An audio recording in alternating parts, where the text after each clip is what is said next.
आज आम्ही उमेदवार जो काही दिलेला आहे, माझे तुम्हाला सगळ्यांना सांगणं आहे की त्यांनी आपली एक वेगळी ओळख ही महादेव जानकरांनी निर्माण केलेली आहे। राज्यात आणि देशात देखील त्यांची ओळख आहे। गुजरात, कर्नाटक अशा राज्यात स्थानिक स्वराज्य संस्थांच्या निवडणुकांमध्ये त्यांच्या रासपानं स्थान निर्माण केलेलं आहे आणि ते सर्वसामान्य समाजातल्या शेवटच्या घटकाला न्याय मिळवून देणारं अशा प्रकारचं महादेवरावांचं नेतृत्व आहे। अत्यंत साधी राहणी आणि उच्च विचारसरणी अशा स्वभावाचा हा लोकनेता आज परभणीकरांच्या सेवेसाठी लोकसभेमध्ये पाठवणं आवश्यक आहे। बहुजन समाजाला सोबत घेऊन जाण्याची आमची सर्व महायुतीची भूमिका ही पण आपण सगळ्यांनी लक्षामध्ये घेतली पाहिजे। राजकारणामध्ये चांगले सहकारी जोडणं हे देखील स्वर्गीय यशवंतराव चव्हाण साहेबांनी आपल्याला शिकवलेलं आहे आणि त्यांची शिकवण आम्ही सगळ्यांनी अवलंबलेली आहे। आम्ही चांगले लोक जोडत गेलेलो आहे। आज जानकर साहेब, आमचे सदाभाऊ खोत, सचिन, रामदास आठवले हे सगळे जण महायुतीच्या सोबत आहेत आणि परभणीचे उमेदवार म्हणून जानकर साहेब एक सामाजिक न्याय आणि विकासाचं विजन असलेले नेते आहेत। अत्यंत प्रतिकूल परिस्थितीमध्ये त्यांनी नामांकित अशा शिक्षण संस्थेतनं इंजिनिअरिंगचं शिक्षण घेतलेलं आहे। शेवटी शिक्षण कधी वाया जात नाही।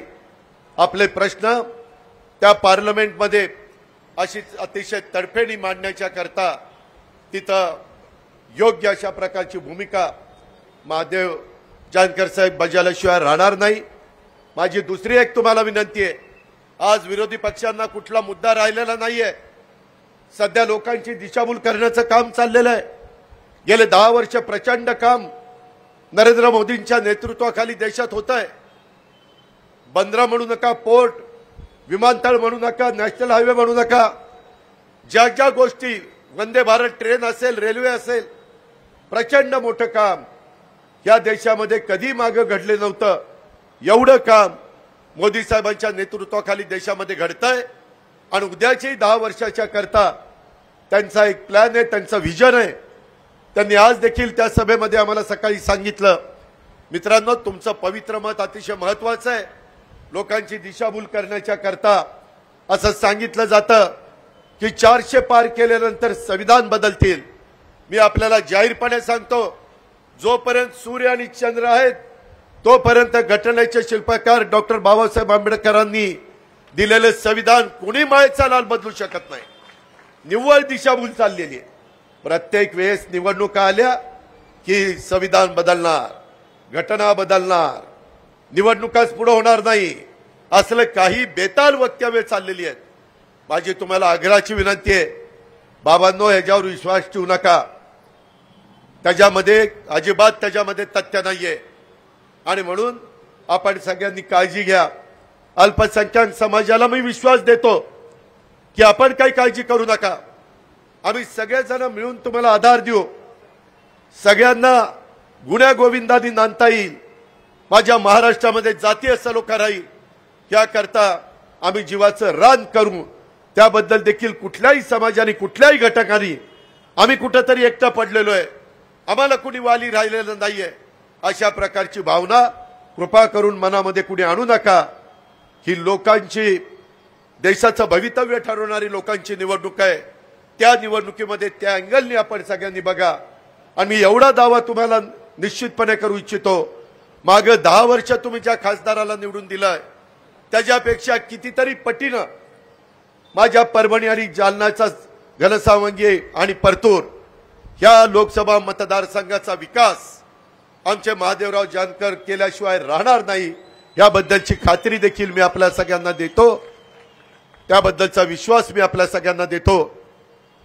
माझा राजेश विटेकर असेल किंवा बाकीचे राहुल असतील, बोर्डीकर असतील, इतर सहकारी असतील, बोर्डीकरांच्या बद्दल, राहुलच्या बद्दल जास्त अधिकारवाणीनं देवेंद्रजी सांगतील, परंतु मी एवढा परभणीकरांना शब्द देतो, मी राजेशला तयारी करायला सांगितलेलं होतं, परंतु एकदा निर्णय वरिष्ठ पातळीवर झाला आणि इथं महादेव जानकरांना पण प्रतिनिधित्व देणं गरजेचं ज्यावेळेस होतं, महाराष्ट्राच्या हिताचं होतं, समाजाच्या भल्याचं होतं, त्यावेळेस मी राजेशला थांबायला सांगितलं।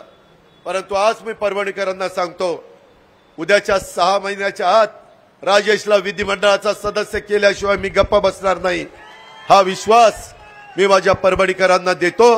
बाकीच्यांनी पण काळजी करू नका, ज्याच्या त्याच्या सन्मानाची पद देण्याचं काम आम्ही सगळेजण महायुतीच्या माध्यमातून करू।